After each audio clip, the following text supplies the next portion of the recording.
अस्सलाम class computer science first year के अंदर हम चैप्टर नंबर 7 डिस्कस कर रहे थे, जो कि हमारा ऑपरेटिंग सिस्टम था। ऑपरेटिंग सिस्टम के अंदर हमने उसके बेसिक्स वगैरह देख रहे थे। लास्ट टाइम हमने क्या किया था, विंडोज़ एंड और इट्स ऑब्जेक्ट्स देखे थे। तो आज हम क्या करेंगे, आज हम उसके फीचर्स देखेंगे, डिस्क मैनेजमेंट देखेंगे और पार्टीशंस देखेंगे। विंडोज़ और ऑब्जेक्ट्स को थोड़ा सा रिवाइज करवा देता हूँ। आपके पास ऑपरेटिंग सिस्टम क्या होता है या उसकी एवोल्यूशन आपके पास कैसे होती है। विंडोज़ आपके क्या है, मोस्ट कॉमन डिवाइड आपका क्या है जो आपको यूज़ होने वाला ऑपरेटिंग सिस्टम। वैसे तो आपके पास क्या होते हैं, डिफरेंट टाइप्स होते हैं, जैसे लिनक्स है, यूनिक्स है, सन सोलारिस है, मैक है। लिनक्स, यूनिक्स, सन सोलारिस ये आपके क्या है, कमांड लाइन इंटरफेसेस थे। ये आपके पास क्या हो गए, बहुत पुराने हो गए हैं, तो इनका हमने क्या छोड़ चुके हैं। नेक्स्ट आजकल जो हमारा जो मोस्ट वाइडली यूज़ है, इसलिए हम क्या कहते हैं, ऑपरेटिंग सिस्टम हमारा विंडोज़ है। तो इसके लिए एक वजह क्या है, आपके पास ग्राफिकल यूज़र इंटरफेस है जो 3.x की पहले सीरीज़ थी, फिर 1995, 98 विंडोज़ NT यानी आपके पास नेटवर्क टेक्नोलॉजीज़, फिर आपके पास विंडोज़ 2000, एक्सपी, विस्टा 7, 8 और आपके पास जो मोस्ट रिसेंट वर्जन है वो 8.1 और विंडोज़ 10 के चल रहे हैं। इसमें विंडोज 12 भी आ चुका है। तो नेक्स्ट आपके पास क्या है, ऑपरेटिंग सिस्टम में आपके ऑब्जेक्ट्स हैं, जिसमें आपके पास डिस्कटॉप है, माई कंप्यूटर है, साइकिल पेन है, माई डॉक्यूमेंट्स हैं, माई नेटवर्क प्लेसेस हैं, Windows explorer, internet explorer, control panel, window start button. Income details है लास्ट लेक्चर के अंदर देख चुके हैं। ठीक हो गया। नेक्स्ट हमारे पास क्या है, विंडोज़ की फ़ीचर्स हैं। फ़ीचर्स में भी हमने क्या कहा है, फ़ीचर्स क्या क्या हैं जो हमारी विंडोज़, हमारे जो आपका ऑपरेटिंग सिस्टम है विंडोज़, क्या क्या हमें फ़ीचर्स प्रोवाइड करता है, कौन कौन सी प्रॉपर्टीज़ हमें प्रोवाइड करता है, जो कि हमें, जो कि इसको बाकी वाले ऑपरेटिंग सिस्टम से ज़्यादा बेहतर बनाती है और हम क्यों इसको यूज़ कर रहे हैं। तो इसमें सबसे पहली चीज़ आपको क्या है, ग्राफिकल यूज़र इंटरफेस है। ग्राफिकल यूज़र इंटरफेस यानी हमने क्या कहा था, कमांड लाइन इंटरफेस और ग्राफिकल यूज़र इंटरफेस को हमने देखा था कि ग्राफिकल यूज़र इंटरफेस जो है वो आपका मोस्ट इंटरैक्टिंग इंटरफेस है और दूसरा बहुत आसान है। ठीक है। जो कमांड लाइन इंटरफेस था उसके लिए आपको क्या करनी पड़ती थी, हर एक के लिए हर एक कमांड याद करनी पड़ती थी और तब जाके आप उसको क्या करते थे, यूज़ करते थे। तो ये आपका जो कमांड ये वाला इंटरफेस है, GUI इंटरफेस है, तो इसके लिए आपको कोई कमांड ही नहीं देनी पड़ती। जैसे आपके पास क्या है, आइकॉन्स वगैरह, मेन्यूज़ वगैरह मौजूद हैं, सिर्फ आप क्या करते हैं, क्लिक करते हैं और उनको आपके पास क्या हो जाता है, वो एक्शन आपका परफॉर्म हो जाता है। तो इतना आपका इजी और इंटरेक्टिव होने की वजह से, और आपको मतलब ग्राफिक्स वगैरह भी ऐसे प्रोवाइड करता है, इतना मतलब अच्छा होने की वजह से इसको हम क्या करते हैं, हम कहते हैं कि जी इसकी ये टॉप प्रायोरिटी है, जो मोस्ट कॉमन फीचर है वो क्या है आपका, ये आपको ग्राफिकल यूज़र इंटरफेस प्रोवाइड है, जो एक लेमैन के लिए यूज़ करना भी बहुत आसान है।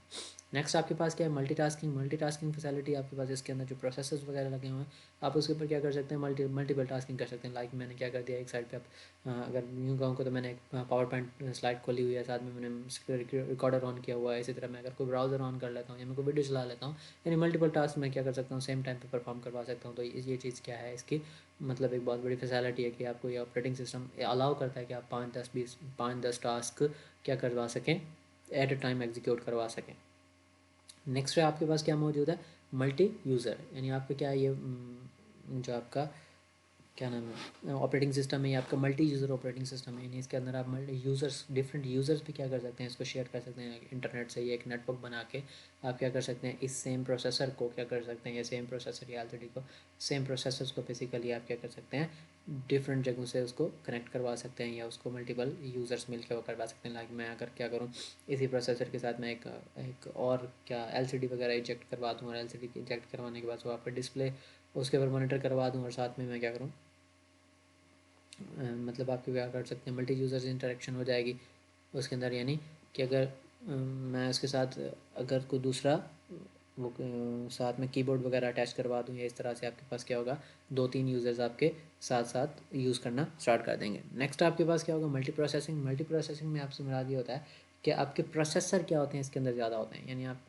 डिफरेंट किस्म के प्रोसेसर, जैसे अगर हम इसी में भी इवन कह रहे होते हैं कि आपकी कोर्स डिफरेंट होती हैं, 2 कोर होती हैं, 3 कोर होती हैं, या आप 2 प्रोसेसर लगाना चाहें, 3 प्रोसेसर लगाना चाहें, तो आप जितने ज़्यादा प्रोसेसर लगाएंगे उतने आपकी क्या हो जाएगी, स्पीड बढ़ती जाएगी और आपके एक्शंस उतने ज़्यादा परफॉर्म होंगे। यानी आपके पास क्या हो जाएगा, उतने ही ज़्यादा आप टास्क परफॉर्म करवा सकेंगे। तो इस चीज़ को आप क्या बोलते हैं, मल्टी प्रोसेसिंग बोलते हैं। प्लग एंड प्ले से मुराद क्या होता है, प्लग एंड प्ले से मुराद ये होता है कि आप क्या करवाते हैं, जो भी डिवाइस लगाते हैं, जैसे उस डिवाइस के अकॉर्डिंग क्या होता है, जैसे आपने क्या किया, एक डिवाइस लगाया, जैसे आपने कीबोर्ड लगाया, कीबोर्ड के वो क्या करता है, ऑपरेटिंग सिस्टम खुद ही उनके क्या फाइंड करता है, ड्राइवर्स फाइंड करता है, उनको इंस्टॉल करता है। इंस्टॉल करने के बाद आपके फ्लैश को या आपके जो एक्सटर्नल डिवाइस होती है, लाइक आपका कीबोर्ड है, तो उसको क्या करता है, रेडी टू यूज़ कर लेता है। तो प्लग एंड प्ले, प्लग आपने किया, प्ले उसने कर दिया।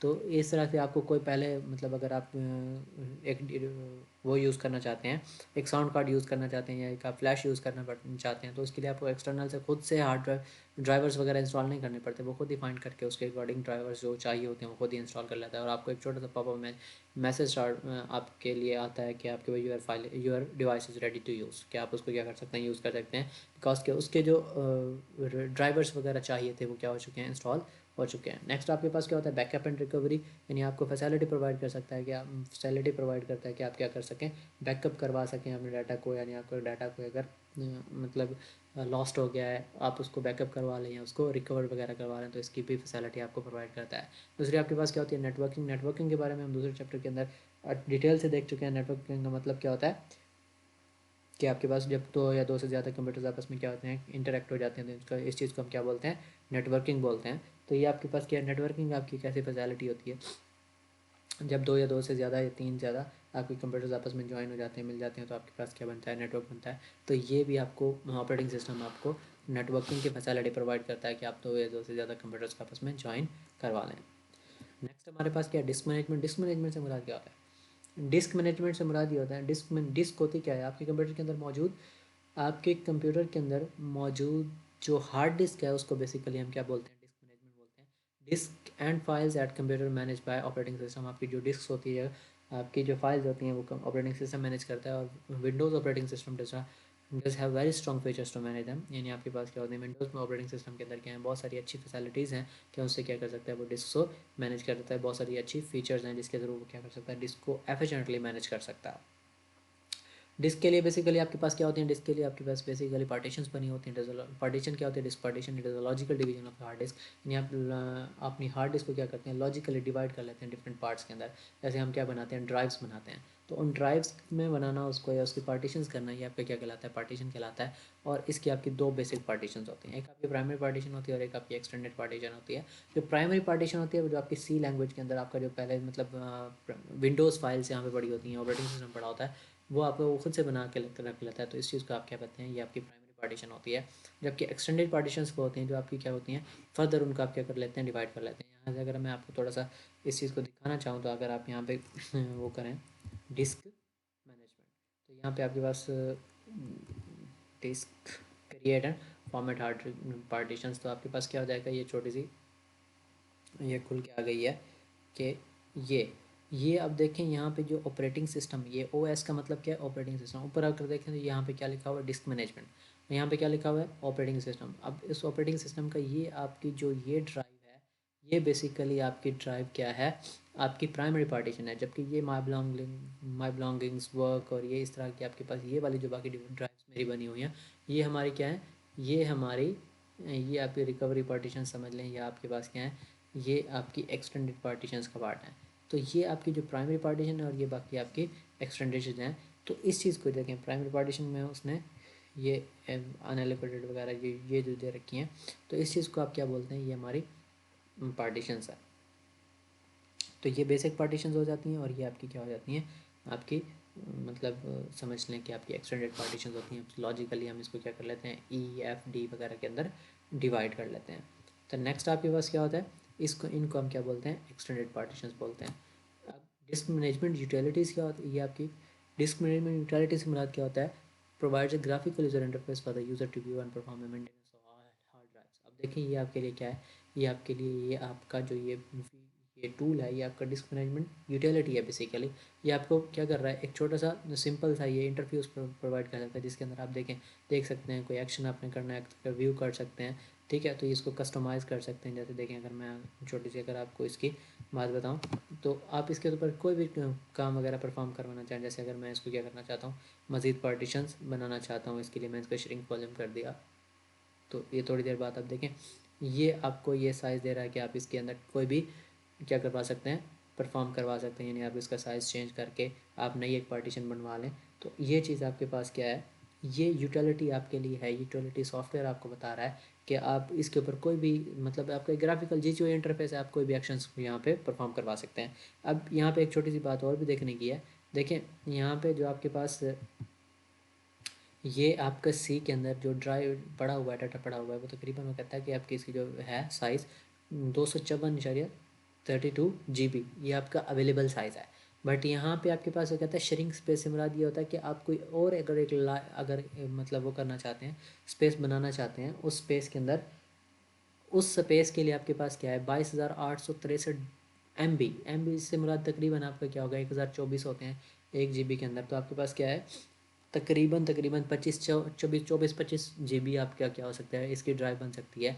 तो इसलिए अगर आप यहाँ पे टोटल साइज़ कितना है 23,000, ये आपका टोटल साइज़ इतना है, आप कितना इसके अंदर करवा सकते हैं। आप अगर इसको फ़र्ज़ किया कि आप इसको 25,000 या 23,000 कुछ दे दें, तो अब ये यहाँ पे शेयरिंग का ऑप्शन नहीं आएगा। क्यों? क्योंकि आपने रिज़र्व स्पेस, ये उसने स्पेस वो कहता है सिर्फ अलाउड आपकी इतनी है, यानी 30 24 25 GB ऐसा है जिसका आप स्पेस बना सकते हैं। उसके अलावा बाकी बाकी स्पेस क्यों नहीं कर सकते? बाकी स्पेस रिज़र्व कर लिए किसने?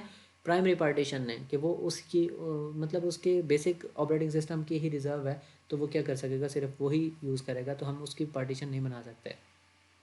तो प्राइमरी पार्टीशन बेसिकली जो होती है वो आपकी रिज़र्व पार्टीशन होती है सिस्टम की तरफ से, सिस्टम सिर्फ उसको यूज़ कर सकता है। तो ये हमने क्या कर लिया, इसको थोड़ा सा प्रैक्टिकली भी देख लिया। नेक्स्ट ये आपके पास क्या होगा, जो आपका चैप्टर नंबर 7 तकरीबन ख़त्म होने वाला है, तो ख़त्म हो चुका है। तो इसके बाद आपका जो ट्यूसडे में अभी मैं मतलब नेक्स्ट लेक्चर के अंदर इंशाल्लाह हम चैप्टर नंबर 8 की तरफ चले जाएंगे। बट जो आपका नेक्स्ट ट्यूसडे को आपका टेस्ट होगा वो आपका इस चैप्टर नंबर 7 का टेस्ट होगा। ठीक हो गया? एक दफ़ा मैं आपको इस चीज़ की रिव्यू करवा देता हूँ, क्योंकि ताकि नेक्स्ट टेस्ट के लिए आप इसको रेडी रखें। तो इसके अंदर हमने क्या देखा? ऑपरेटिंग सिस्टम देखा, इसकी एवोल्यूशनरी हिस्ट्री देखी। नेक्स्ट आपके पास क्या डिफरेंट किस्म के ऑब्जेक्ट्स हैं वो भी हम देख चुके हैं, फीचर्स वगैरह देख चुके हैं, और डिस्क मैनेजमेंट देख चुके हैं। डिस्क मैनेजमेंट में पार्टीशंस वगैरह के बारे में हमने देख लिया। टाइप ऑफ पार्टीशन कौन कौन सी है, प्राइमरी एक्सटेंडेड, ये भी हमने देख ली। नेक्स्ट हमारे पास डिस्क मैनेजमेंट यूटिलिटी है, ये भी मैंने दिखा दिया आपको। और नेक्स्ट आपके लिए टेस्ट है जो कि ट्यूसडे को होगा, नेक्स्ट लेक्चर में नहीं होगा, ट्यूसडे में होगा। ट्यूसडे को होगा और ट्यूसडे को चैप्टर नंबर 7 का होगा, जो कि डेट आपकी 22/12/2020 होगी।